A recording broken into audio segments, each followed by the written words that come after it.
Hey, everybody, welcome to Breakfast All Day. Christy and Alonso. It's Valentine's Day weekend, and so it's rom-coms at the yin yang. We've got Marry Me that we just discussed. It's premiering on Peacock and in theaters.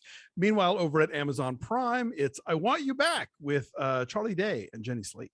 Indeed. First of all, don't forget to subscribe if you have not already. We have all kinds of goodies all the time like this, and hit that bell so you don't miss a thing, like I Want You Back, which I found surprisingly charming. Alonso, you went off on how much you really liked Marry Me more than you expected. I liked this one a lot more than I expected.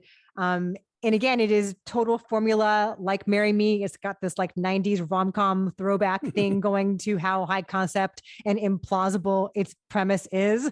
But everyone here is so charming that it kind of worked for me.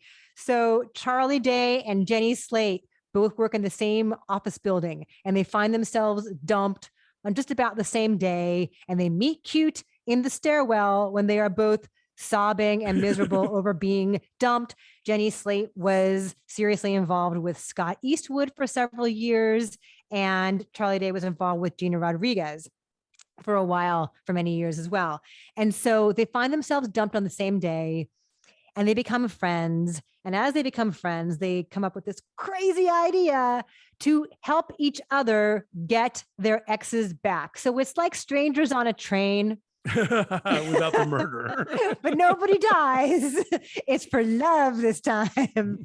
So it's the love train. So but the problem is that then those people, the exes, are both involved with new people. And so Jenny Slate's ex is now involved with Clark Backo, who is this beautiful and statuesque bakery owner. She's on Letterkenny, if you watch that. Oh, show. I never seen Letterkenny. Oh, you would love it.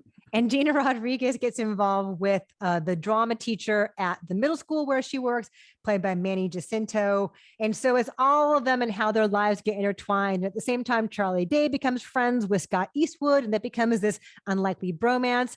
It is very silly and weird and dark in ways I did not expect. It goes to really twisted, dark, fun ways that kind of like buoyed this for me beyond just the cutesiness of the premise. And Jenny Slate and Charlie Day both have, fantastic comic timing. They have really great chemistry with each other. It's of course the kind of thing where they're going to end up with each other, but like watching that happens a lot of fun. What do you think?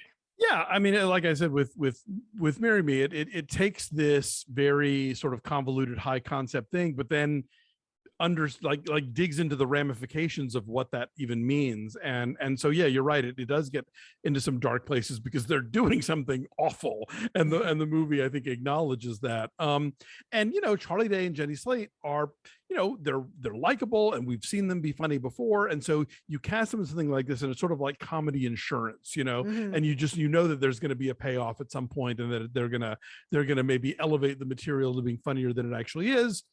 And they do to an extent. And I just kind of feel like this could have been funnier, and they could have maybe stuck the landing better on the ending.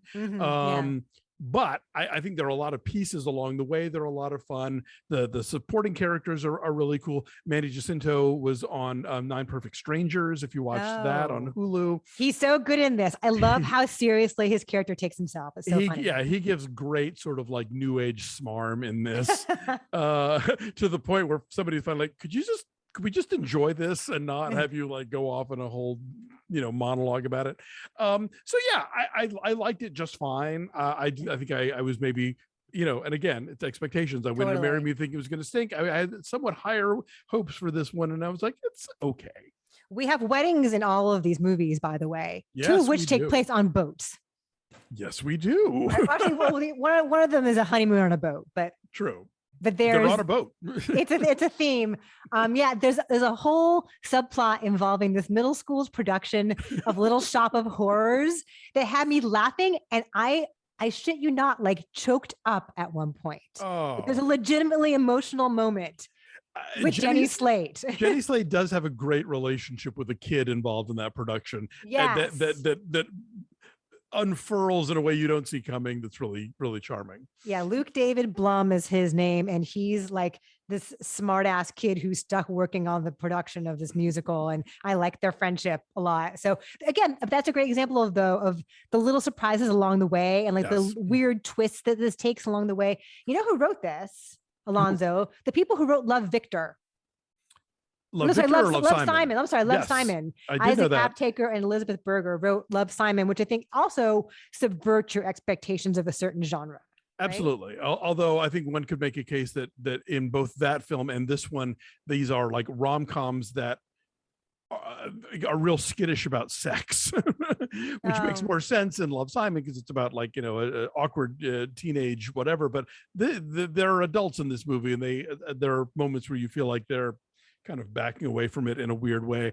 It's directed by Jason Orley, who did Big Time Adolescence, the Pete Davidson vehicle for Hulu, and Davidson has a cameo here. Oh yeah. He's, you know, I'm not seeing like a strong sense of, you know, storytelling from him yet, but he's, you know, he knows how to work with these sort of comedic ensembles, and I'm kind of curious to see, you know, what else he's got up his sleeve. Yeah, I had fun and it moved really well. And yeah, I forgot that Pete Davidson's in this. That was a good bit. Again, a weird little bit. Yes, for sure. This takes some turns. So where'd you number them? I said a 6.8. Okay, I'm saying 7.8 and a number 7.3. It is where it's on Amazon Prime Video. Yes. What are we calling Amazon Prime these days? Prime Video is what they want us to call it, because we all hate Amazon.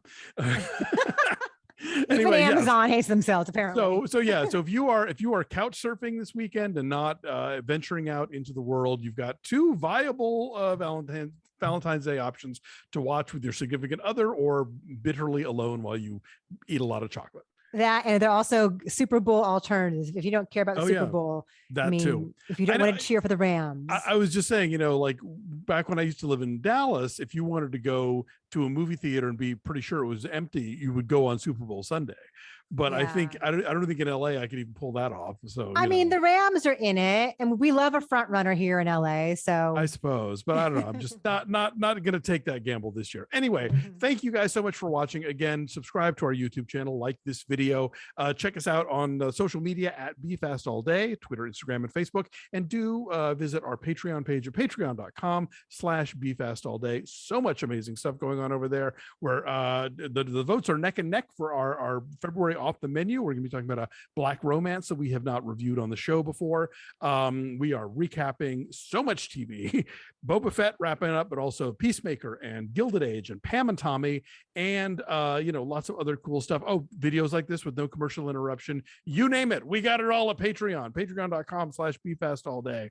Have a good week, take care of yourselves and each other, and we will see you next time. Bye. Happy Valentine's. Bye.